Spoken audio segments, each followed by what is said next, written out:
A'udhu billahi minash shaytanir rajim. Bismillahir rahmanir rahim. Pourquoi je prie?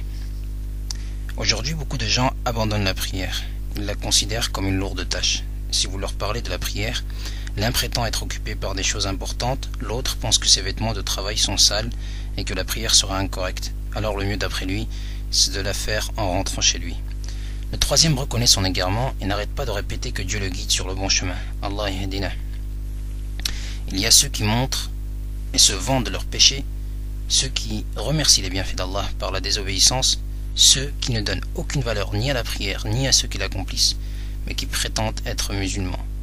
Lorsque l'on prononce le nom d'Allah, ils se sentent embarrassés, et lorsqu'ils sont appelés sur le chemin d'Allah, bien qu'ils aient entendu son appel, ils désobéissent. D'ailleurs, Allah subhanahu wa ta'ala dit dans le Coran, dans Surat Al-Muddathir, versets 48 à 50, continue à se détourner du rappel. Ils sont comme des onagres épouvantés s'enfuyant devant un lion.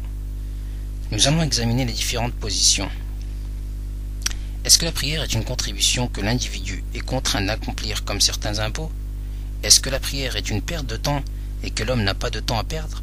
Est-ce que la prière est une tyrannie imposée à l'homme comme les principes du pouvoir politique dans les pays dictatoriaux? Est-ce que la prière est une entrave à la liberté de l'homme?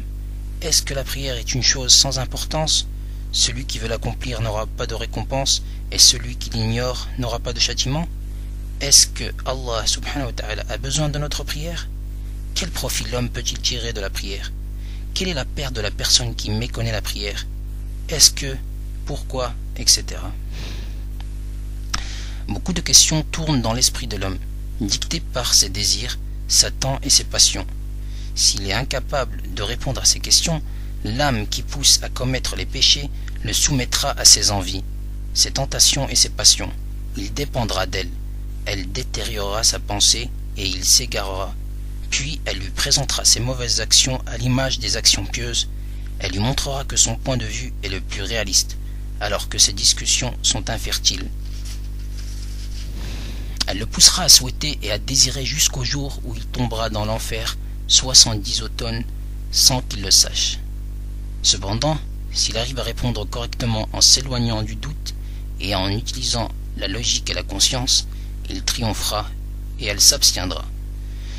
Commençons maintenant à répondre aux questions une par une de façon à ne pas laisser de doute. Celui qui s'en écartera sera du nombre des injustes. Premièrement, non mon frère, ma sœur, la prière n'est pas une taxe morale à payer, ni un impôt financier à percevoir, mais un dépôt que le propriétaire regardera 5 fois par jour. Ce dernier te témoignera la fidélité, l'honnêteté et la sincérité. Il te récompensera car tu as bien veillé sur elle, la prière, et tu l'as bien conservée.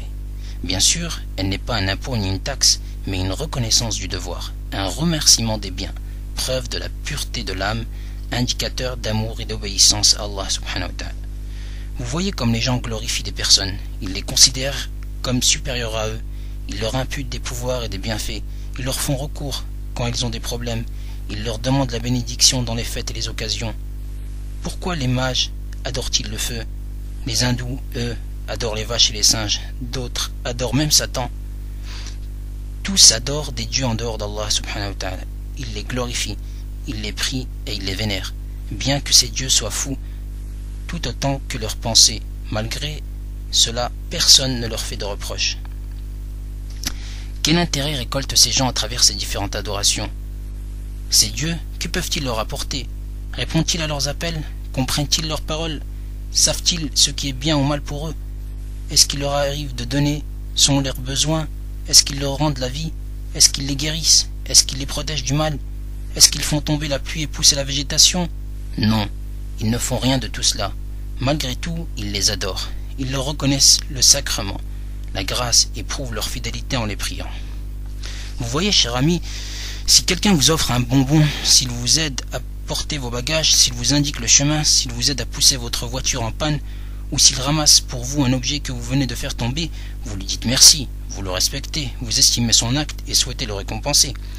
Moi aussi, je suis un homme comme vous, je conserve le bien, reconnais la grâce, la bienveillance, et je remercie autrui pour son bien envers moi. Chaque fois que le bien est grand, mon remerciement est grand.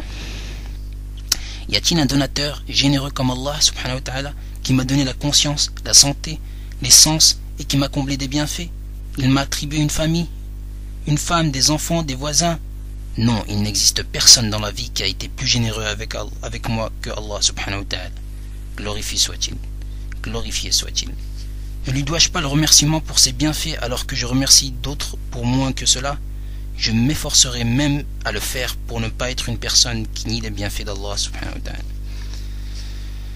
Le remerciement est équivalent au cadeau et à celui qui me l'a offert. Mon remerciement à quelqu'un qui offre un bonbon n'est pas le même remerciement qu'à celui qui m'offre une boîte de bonbons. La façon de demander à un petit de me donner un stylo que j'ai fait tomber n'est pas la même quand je m'adresse à un grand. Allah subhanahu wa ta'ala aime que je mette mon front par terre, signe de prosternation au remerciement et reconnaissance des bienfaits. Les gens s'inclinent devant leurs statuettes alors qu'elles n'ont rien fait pour eux. D'ailleurs, elles ne feront jamais rien.